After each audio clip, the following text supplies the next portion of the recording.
ಪಾಪಿ ಪಾಕಿಸ್ತಾನಕ್ಕೆ ಆಘಾತದ ಮೇಲೆ ಆಘಾತ, ಕ್ಷಣ ಕ್ಷಣಕ್ಕೂ ಪ್ರತೀಕಾರದ ದಾಳಿ ಭೀತಿ. ಯಾವುದೇ ಕ್ಷಣದಲ್ಲಿ ಭಾರತದಿಂದ ಯುದ್ಧ ಸಾಧ್ಯತೆ.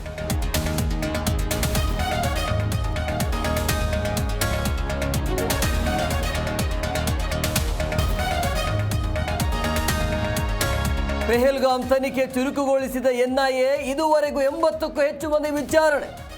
ಬೈಸರನ್ ವ್ಯಾಲಿಯ ಸ್ಥಳೀಯ ಕಾಶ್ಮೀರಿಗಳ ಮೇಲೆ ಕಣ್ಣು.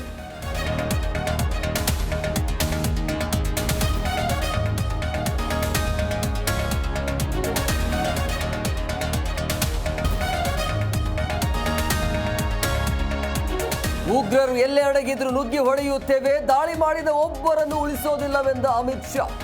ನಾವೆಲ್ಲ ಜೊತೆಗಿದ್ದೇವೆ, ಬಿಡಬೇಡಿ ಎಂದ ಖರ್ಗೆ.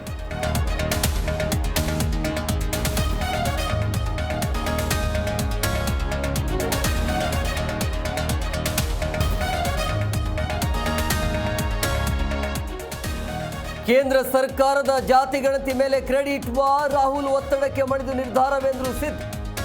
ಮೋದಿ ದೂರದೃಷ್ಟಿಯ ಚಿಂತನೆ ಎಂದ ಕಮಲ.